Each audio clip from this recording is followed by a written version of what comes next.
हरि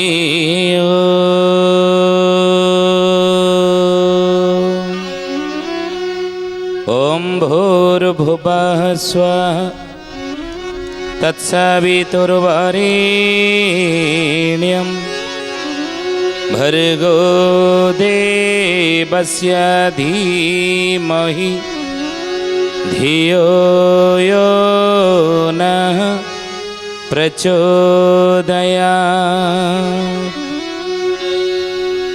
महाब्रह्म निर्विकल्पं पूर्णानंद मयं हरि सर्वघटेज अच्युता तस्य पदे नमाम्यहम् तस्य पदे नमाम्यहम्। बोलिए महापुरुष अच्युतानंद जी की सुधीयानी ज्ञानी गुणी मंडली। आज अध्यायर आलोचना को आपण मानक स्वागत जनाऊँ। आज मालिका वचनर आलोचन आम आलोचना करिया जाऊे मालिका रे वर्णित दशरत्नाकर कथा। मालिकार वर्णित दशरत्नाकर कथा ई विषय आज आम आलोचना करिया जाऊे मालिका वचन रे। कौ मालिकार एक कथा आलोचना होती ना महापुरुष अच्युतानंदर मालिकार नाम हूँ शिवकल्प नवखंड निर्घंट। थरे नारद नारायण को दर्शन करने वैकुंठ रे पहुँचले। ज्ञानीगुणी मंडली नारद जो वैकुंठ पहुँची नारायण को दर्शन करने श्रीमन नारायण नारायण कही जाकि पहुँची गले वैकुंठ भुवन रे। ई समय रे स्वयं नारायण कौन करिसंती ना निज रूप को चारि अंश रे विभक्त करिसंती। निज रूप को चारि अंश रे विभक्त करिसंती विभाजित करिसंती। नारद जो दर्शन करदे कृत्य कृत्य हो गले दर्शन करिकी किंतु जो प्रभु नारद को देखिले तत्क्षणात पुणी चारि को एक करदे पुनर्बार निज रूप को फेरी आसिले। ये कथा नारद भगवान को पचारि पारे ना। सुधीयानी ज्ञानीगुणी मंडली ब्रह्मांगर मानस पुत्र होजन किए नारद।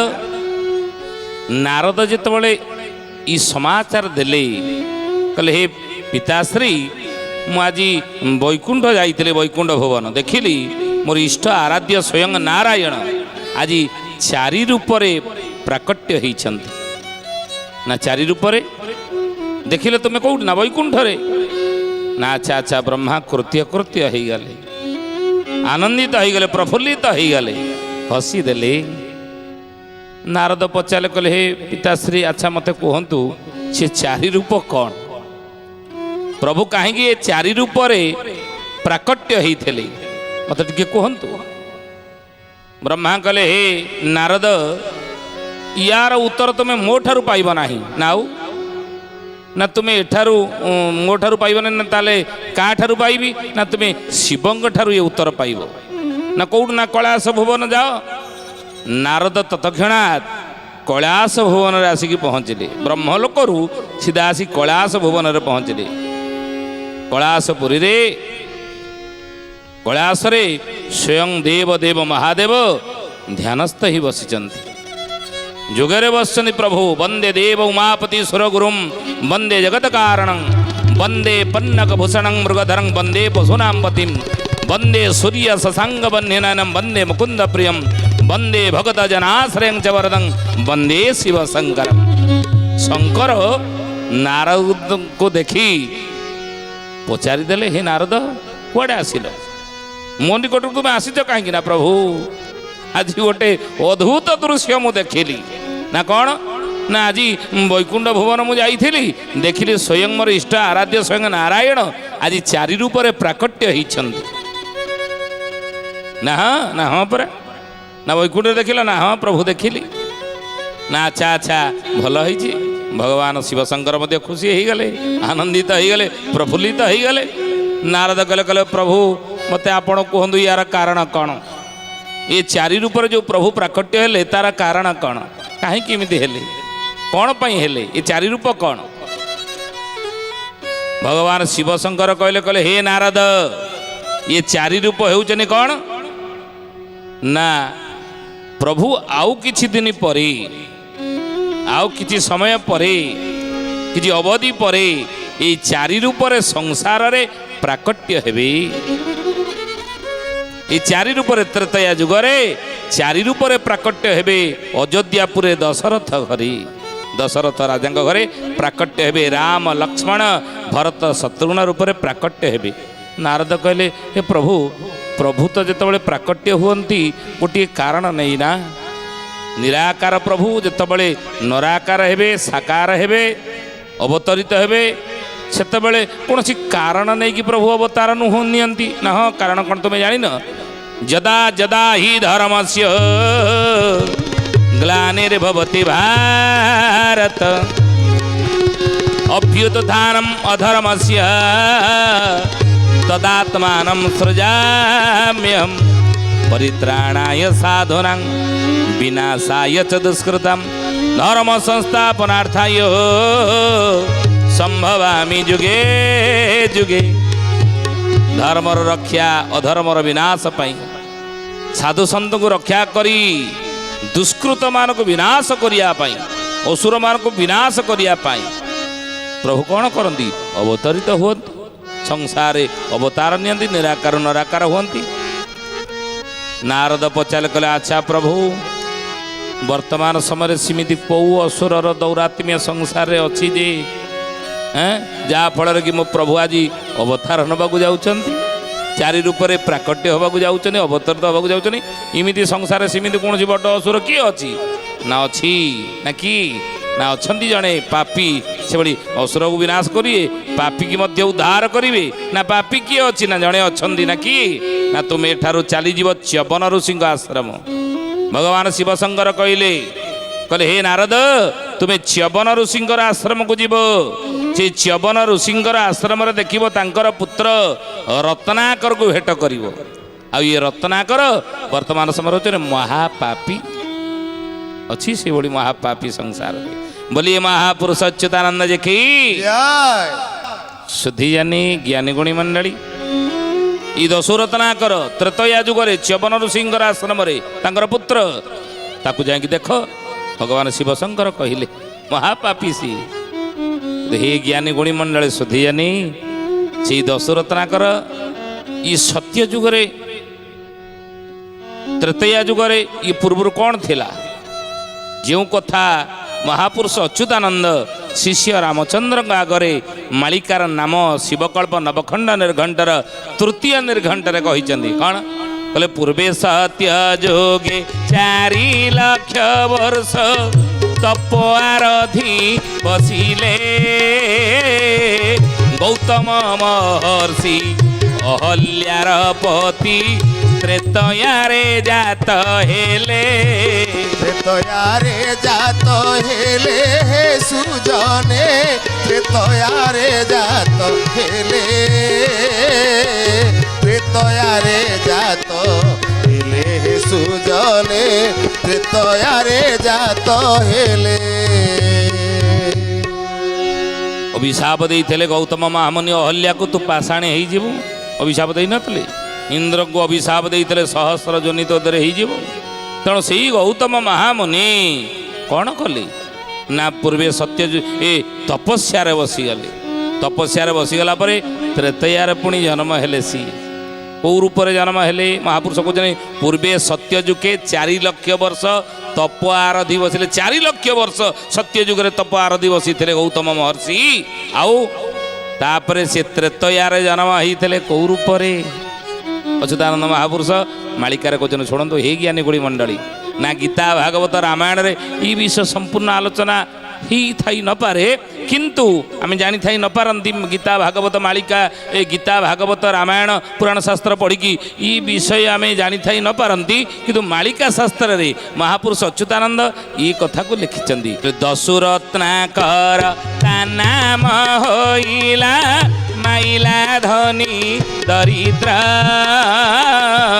କାମ ଜଡ଼ିତ ନେ ବିଷୟା ଭୁବନେ ବୁଡ଼ିଲା କାମିନୀ ହୃଦୟ।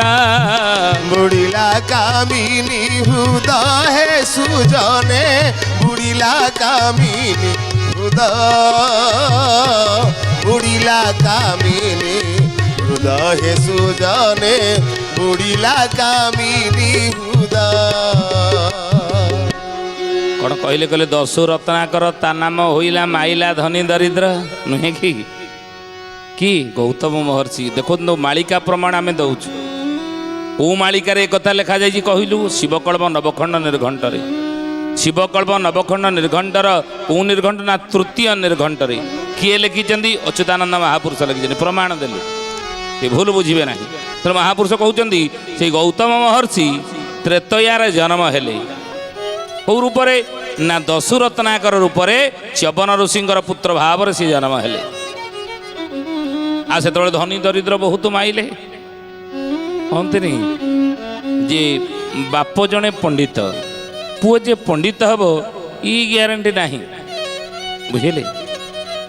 କଥାରେ ଅଛି ହଁ ବାପ ଏମିତି ପୁଅ ନିଶ୍ଚିତ ନାହିଁ, ସେ ଗ୍ୟାରେଣ୍ଟି ଆମେ ଦେଇପାରିବା ନାହିଁ। ଜନ୍ମ ଜନ୍ମାନ୍ତର ଧରି ହେ ଜ୍ଞାନୀ ଗୁଣି ମଣ୍ଡଳୀ, ଜନ୍ମ ଜନ୍ମାନ୍ତର ପ୍ରାରବ୍ଧ, କେଉଁ ଜନ୍ମରେ କେଉଁଭଳି କର୍ମ କରିଥିବା, କିଭଳି ସଂସ୍କାର ଆମର ଥିବ, କିଭଳି ପ୍ରାରବ୍ଧ ଆମର ଥିବ, ତାକୁ ନେଇକି କେଉଁ ଅନୁସାରେ ଆମ ପରିବାର ଏ ଜନ୍ମରେ ଆମର କିଏ ଜନ୍ମ ହେବ, ଏସବୁ ପୂର୍ବରୁ ବିଧି ନିର୍ଦ୍ଦିଷ୍ଟ ହେଇ ରହିଛି। ତେଣୁ ଏ ଜନ୍ମରେ ଆମେ ପଣ୍ଡିତ ଅଛେ, ଆମଠାରୁ ଯେଉଁ ପିଲା ଜନ୍ମ ହେବ ସେ ଯେ ପଣ୍ଡିତ ହେବ ଇ ଗ୍ୟାରେଣ୍ଟି ନାହିଁ, ବୁଝିଲେ? ତେଣୁ ମହାପୁରୁଷ କହୁଛନ୍ତି ଦେଖନ୍ତୁ ସେଇ ଦସ୍ୟୁ ରତ୍ନାକର ରୂପରେ ସେ ଜନ୍ମ ହେଲେ ଗୌତମ ମହର୍ଷି ଚ୍ୟବନ ଋଷିଙ୍କର ପୁତ୍ର ଭାବରେ। ଧନୀ ଦରିଦ୍ରଙ୍କୁ ବହୁତ ମାରିଲେ। ଆଉ କାମ ଜଡ଼ିତନେ ବିଷୟା ଭୁବନେ ବୁଡ଼ିଲା କାମିନୀ ହୃଦୟ। କାମ ଜଡ଼ିକିରି ସେ କାମିନୀ କାଞ୍ଚନ ଭିତରେ ସେ ମାତିକି ରହିଲା। ଦସ୍ୟୁ ରତ୍ନାକର ଯାହାକୁ ପାଇଲା ତାକୁ ମାରିଲା, ଯାହାକୁ ପାଇଲା ତାକୁ ମାରିଲା। ଛଡ଼େଇ ଛାଡ଼ିକି ବାବାଜୀ ଫାବାଜୀ ତକାତେ କାହାକୁ ଛାଡ଼ିଲା ନାହିଁ। ଧନରତ୍ନ ଛଡ଼େଇକିରି ଯଦି ନଦେଲା ମାରି ମୁରିକିରି ନେଇକିରି ସ୍ତ୍ରୀର ମନ ଖୁସି କରିବା, ତାକୁ ଅଳଙ୍କାର ଦେବା, ତାର ମନ ତୋଷିବା, ବିଭିନ୍ନ ପ୍ରକାର ପରିବାର ଆବଶ୍ୟକ ସାମଗ୍ରୀ ସେଥିରେ ସେ କିଣିଲା। ଜ୍ଞାନୀ ଗୁଣୀ ମଣ୍ଡଳୀ ଶୁଦ୍ଧି ଜ୍ଞାନୀ ଇ କଥା ଯେତେବେଳେ ନାରଦ ଜାଣିଲେ ଶିବଙ୍କ ଠାରୁ, ପୁଣି ବ୍ରହ୍ମଲୋକ ଅଭିମୁଖେ ଚାଲିଲେ। ବ୍ରହ୍ମଲୋକରେ ଯାଇକି ପହଞ୍ଚିଲେ। ବ୍ରହ୍ମାଙ୍କୁ ନିଜର ବାପାଙ୍କୁ ଏ କଥା କହିଲେ। ନାରଦ କହିଲେ ଆଜ୍ଞା ଜାଣିଲି, ଆପଣ ଯେଉଁଠିକି ପଠେଇଥିଲେ ଖବର ଜାଣିବା ପାଇଁ, ସେ ସମ୍ପୂର୍ଣ୍ଣ ଖବର ମୁଁ ଶିବଙ୍କ ଠାରୁ ଜାଣିଲି। ଆଉ ନା ଜାଣିଲୁ ବାପା? ନା ହଁ ବୋଲି ମହାପୁରୁଷ ଅଚ୍ୟୁତାନନ୍ଦ ଦେଖି ନା ଆଚ୍ଛା ଜାଣିଲୁ ଯଦି ପ୍ରଭୁ କ'ଣ କହିଲେ? ନା କହିଲେ ପ୍ରଭୁ ଆଉ କିଛି ସମୟର ଅବଧି ପରେ ପରେ ଯାଇକି ମର୍ତ୍ତ୍ୟ ବୈକୁଣ୍ଠରେ ଅଯୋଧ୍ୟାପୁରରେ ଦଶରଥ ଘରେ ପ୍ରଭୁ ଏ ଚାରି ରୂପରେ ଜନ୍ମ ହେବେ, ରାମ ଲକ୍ଷ୍ମଣ ଭରତ ଶତ୍ରୁଘ୍ନ। କାହିଁକି ନା ଅସୁରମାନଙ୍କୁ ବିନାଶ କରିବେ, ପାପୀମାନଙ୍କୁ ସେଭଳି ବହୁତ ଯେଉଁ ବହୁ ବଡ଼ ଦୁରାତ୍ମା ମାନେ ସଂସାର ବ୍ୟାପି ଯାଇଛନ୍ତି, ମହାପାପୀଟି ଜନ୍ମ ହେଇଛନ୍ତି, ତାକୁ ଉଦ୍ଧାର କରିବା ପାଇଁ ସେ ଯାଇକି କ'ଣ କରିବେ ନା ସେଇ ସମୟରେ ତ୍ରେତୟା ଯୁଗରେ ଜନ୍ମ ହେବେ। ନା ମହାପାପୀ କିଏ ସିଏ? ନା ଦସ୍ୟୁ ରତ୍ନାକର। ପ୍ରଭୁ ମୋତେ କହିଲେ ଚ୍ୟବନ ଋଷିଙ୍କର ପୁତ୍ର। ଏଇରେ ସେ ତ ବ୍ରହ୍ମା କହିଲେ ଏଇରେ ନାରଦ ସେ ତ ଗୌତମ ମହର୍ଷି ନା, ଗୌତମ ଋଷି ସିଏ। ଆଉ ସେ ଋଷି ପୁଣି ଦସ୍ୟୁ ରତ୍ନାକର ରୂପରେ ଜନ୍ମ ହେଇଛି। ଇଏ ଭଲରୁ ପୁଣି ଖରାପ ହେଲା। ଲୋକ ଖରାପରୁ ଭଲ ହୁଅନ୍ତି, ଇଏ ଭଲ ଲୋକଟା ପୁଣି ଖରାପ କେମିତି ହେଲା? ନା ନା ନା ନା ଏ ଭୁଲ କଥା। ଜଣେ ସନ୍ଥ, ଜଣେ ମହାତ୍ମା, ତାକୁ ଆମେ ଉଦ୍ଧାର କରିବା ଦରକାର। ନା ଉଦ୍ଧାର କରିବା ନା, ହଁ ଚାଲ ଯିବା ତା ପାଖକୁ। ବ୍ରହ୍ମା ନାରଦ ଦୁହେଁ ଆସିକି ପହଞ୍ଚିଲେ। କେଉଁଠି? ଜ୍ଞାନୀ ଗୁଣୀ ମଣ୍ଡଳୀ କେଉଁଠି ଆସିକି ପହଞ୍ଚିଲେ? ନା ଦସ୍ୟୁ ରତ୍ନାକର ନିକଟରେ ପହଞ୍ଚିଲେ। କଳ୍ପତରୋ ରୋଷି ସୁଦୟା ବହିଣ ନାମ ତତ୍ତ୍ୱବତାଇଲେ, ମରା ମରା ଭୋଜି ବାଲ୍ମୀକ ମୁନି ଶେଷେ ରାମାୟଣ କଲେ। ଶେଷେ ରାମାୟଣ କଲେ ହେ ସୁଜନେ, ଶେଷେ ରାମାୟଣ କଲେ, ଶେଷେ ରାମାୟଣ କଲେ ହେ ସୁଜନେ, ଶେଷେ ରାମାୟଣ କଲେ। ବ୍ରହ୍ମା ନାରଦ ଯେତେବେଳେ ଆସିକି ପହଞ୍ଚିଲେ, ବେଶ ପରିବର୍ତ୍ତନ କରିଦେଇଛନ୍ତି, ବଦଳେଇ ଦେଇଛନ୍ତି, ଛଦ୍ମ ବେଶରେ ଆସିଛନ୍ତି। ଦସ୍ୟୁ ରତ୍ନାକର ପାଖରେ ପହଞ୍ଚିଗଲେ। ନାରଦ ଏବଂ ବ୍ରହ୍ମାଙ୍କୁ ଏଇ ବେଶରେ ଯେତେବେଳେ ଦେଖିଲା, ସେ ତ ଜାଣିନି ନା। ଦସ୍ୟୁ ରତ୍ନାକର ଦେଖିଲା ଯେମିତି କହିଲା ଆଜି ଗରାଖ ମିଳିଗଲେ, ସକାଳୁ କିଛି ଅନୁକୂଳ ହେଇନି, ଆଜି ଭଲ ଗରାକ ଦୁଇଟା ମିଳିଯାଇଛନ୍ତି ବାବାଜୀ ଲୋକ ବେଶୀ ଦୌଡ଼ା ଦୌଡ଼ି କରିବେ ନାହିଁ ଶାନ୍ତ ସରଳ ଲୋକ ବେଶୀ କସରତ ମୋତେ କରିବାକୁ ପଡ଼ିବ ନାହିଁ ଜୋର ଜବରଦସ୍ତ କରିବାକୁ ପଡ଼ିବ ନାହିଁ ଆଗରୁ ମାଗିଦେଲେ ଦେଇଦେବେ ଯାହା ଯେଉଁଠି କିଛି ସଂଗ୍ରହ କରିଦେବେ ମୋ ପରିବାର ଚଳିବ ଆଉ ନାରଦ ଏବଂ ବ୍ରହ୍ମାଙ୍କୁ ଯେତେବେଳେ ଦଶରତ୍ନାକର ଧଇଲା ବାବାଜୀ ଆଉ ବେଶୀ ବଳ ପ୍ରୟୋଗ କରନା ଛଡ଼ାମଡ଼ା ମୁଁ ଛଡ଼ା ଛଡ଼ି କିଛି କରିବି ନାହିଁ ଭଲରେ ଭଲରେ ମାଗୁଛି ଯାହା ତୁମର ଆଜି ରୋଜଗାର ହେଇଥିବ ଯାହା କମେଇଥିବ ମୋତେ ଦିଅ ମୁଁ ନେଇକି ମୋ ପରିବାର ତା ଦ୍ୱାରା ପ୍ରତିପୋଷଣ କରିବି ଆଉ ଯଦି ବେଶୀ ତୁମେ ନଖରାମି କଲ ତାହେଲେ ଜାଣିଛ ମୋ ପ୍ରକୃତି ଯିଏ ଭଲରେ ନ ଦିଏ ମୁଁ କ'ଣ କରେ ନା ସାମ ଦାମ ଦଣ୍ଡ ଭେଦ ଦଣ୍ଡ ଦେବି ମାରିବି ନା ମାରିବୁ ନା ହଁ ମାରିବୁ ମାନେ ମାରିଦେବି ଏଇଭଳି କଥା ଶୁଣି ନାରଦ କହିଲେ କିରେ ବାପରେ ବାପ ପ୍ରଭୁ କାହିଁକି ଆସିଲେ ହେ ପିତାଶ୍ରୀ କହିଲାଣି ଆମକୁ ମାରିଦେବ ନା ମାରିଦେବ ରହ ଟିକେ ଧନ ଇ ପାଶ ଗୌତମ ମହର୍ଷି ଇଏ ଦଶରତ୍ନାକର ହେଇଛି ପୂର୍ବର ସଂସ୍କାର ତା ଭିତରେ ଥିବ ପ୍ରାରବ୍ଧ ତାର ଭଲ ଥିବ ପ୍ରାରବ୍ଧ ତାର ଭଲ ନିଶ୍ଚିତ ପରିବର୍ତ୍ତନ ସିଏ ହେବ ଆମେ ଆସିଛେ ମାନେ ଭଲକୁ ଭଲ କରିବାର କିଛି ବାହାଦୁରୀ ନାହିଁ ଜଣେ ସନ୍ଥ ଜଣେ ମହାତ୍ମା ଜଣେ ସାଧୁ ଆମେ ଜଣେ ସନ୍ଥ ସାଧୁର ରୂପ ହିଁ ଆସିଛେ ଆଉ ସାଧୁ ଯଦି ଗୋଟେ ଖରାପକୁ ଆମେ ଭଲ ନ କରିପାରିଲେ ତାହେଲେ ଆମେ କି ସାଧୁ ଭଲକୁ ଭଲ କରିବାର କିଛି ବାହାଦୁରୀ ନାହିଁ ରହ ଟିକେ ନାରଦ ଏଇ ସମୟରେ ଦଶରତ୍ନାକରୁ କହିଲେ ତୁ ଆମକୁ ମାରିବୁ ନା ହଁ ମାରିବି ପରା ଇରେ ବାପା ଜାଣିଛ ନା 100 ଜଣକୁ ହତ୍ୟା କଲେ ଯେତିକି ପାପ ହୁଏ ଦଶରତ୍ନାକରକୁ ନାରଦ ବୁଝଉଛନ୍ତି ବାପାରେ 100 ଜଣକୁ ହତ୍ୟା କଲେ ଯେତିକି ପାପ ହୁଏ ଗୋଟିଏ ଗୋରୁକୁ ହତ୍ୟା କଲେ ସେତିକି ପାପ ହୁଏ ଧ୍ୟାନ ଦେବେ ହେ ଜ୍ଞାନୀ ଗୁଣୀ ମଣ୍ଡଳୀ ସୁଧିଜାନୀ 100 ଜଣକୁ ଆମେ ମାରିବା ଯେତିକି ପାପ ହବ ଶାସ୍ତ୍ରରେ ଲେଖାଯାଇଛି ପୁରାଣରେ ଲେଖାଯାଇଛି ଗୋଟେ ଗାଈକି ମାରିଲେ ସେତିକି ପାପ ହୁଏ ଦଶରତ୍ନା କରେ ସତନା କ'ଣ ନା ହଁ ପରା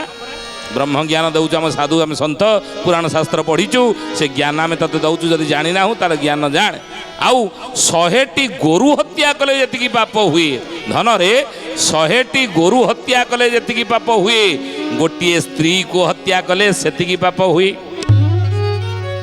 ନା 100ଟି ଗୋରୁ ମାରିବା ଯେତିକି ପାପ ଗୋଟିଏ ସ୍ତ୍ରୀ କି ମାରିବା କ'ଣ ସେତିକି ପାପ ନା ହଁ ପାପଙ୍କ ମଧ୍ୟରେ ପରମାଦ ସ୍ତ୍ରୀ ଗର୍ଭେଣୀ ଶିଶୁବଦ୍ଧ ଏ 3 କର୍ମ ଯେ କରନ୍ତି ଜୀବନ ଥାଉ ସେ ମରନ୍ତି ଭାଗବତ କହିଲେ ନାଇଁ ନା ଏଭଳି କଥା ସ୍ତ୍ରୀ ହତ୍ୟା ଆଜି ବଧୂ ହତ୍ୟା ଜୋରରେ ସଂସାରରେ ବଢ଼ୁଛି କିନ୍ତୁ ମନେ ରଖନ୍ତୁ ହେ ଜ୍ଞାନୀ ଗୁଣୀ ମଣ୍ଡଳୀ 100ଟି ଗାଈ ମାରିବାର ଯେତିକି ପାପ ହୁଏ ଗୋଟିଏ ସ୍ତ୍ରୀ ହତ୍ୟା କରିବା ଗୋଟେ ନାରୀ ହତ୍ୟା କରିବା ଆରେ ସେତିକି ପାପ ହୁଏ ସାବଧାନ ହେଇକି ଥିବେ ପୁଣି ନାରଦକୁ ପଚାରିଲେ ଦଶରଥଙ୍କର ଆଉ କ'ଣ ଜ୍ଞାନ ଆଉ ଟିକେ କହୁନାହାନ୍ତି ନା ଆହୁରି ମଧ୍ୟ ଅଛି ଯେ 100ଟି ସ୍ତ୍ରୀକୁ ହତ୍ୟା କଲେ ଯେତିକି ପାପ ହୁଏ ଜଣେ ବ୍ରାହ୍ମଣକୁ ହତ୍ୟା କଲେ ସେତିକି ପାପ ହୁଏ गोटे स्त्री की हत्या कले 100टी स्त्री की हत्या कले जेतिकी पाप हुए गोटे ब्राह्मण को हत्या कले ब्राह्मण को मारले सेतिकी पाप हुए ना सत्य कथा ये ज्ञान मोर नथिला ना खाली सेतिकी नुआरे धन जे 100टी ब्राह्मण को हत्या कले जेतिकी पाप हुए गोटे ब्रह्मचारी की हत्या कले सेतिकी पाप हुए हैं गोटे 100टी ब्राह्मण को मारे जेतिकी पाप गोटे सन्यासी ब्रह्मचारी साधु को मारिले से पाप हुए हाँ बाप रे बाप नाई नाई मारिबा कथा भूली गली आपन को मारिबे नाही आपन जने ब्रह्मचारी जने साधु जने महात्मा ना जेउठा जेउ देश रे जेउ स्थान रे साधु सन्यासी पाद पड़ी थाए से स्थान साढ़े महापुरुष कहते 4.5 कोश पर्यंत पुण्य पुण्य क्षेत्र हो जाए साधु सन्यासी मानकर पाद संत महात्मा मानकर पाद ब्रह्मचारी पाद जो क्षेत्र में पड़ी जाए जो स्थान में पड़ी जाए जो अंचल में पड़ी जाए जो गाँव में पड़ी जाए जो परिवार में पड़ी जाए ता से परिवार ठारू से गाँ ठारू से अंचल ठारू 4.5 कोश पर्यंत अंचल पुण्य क्षेत्र हो जाए बोलिए महापुरुष अच्युतानंद जी की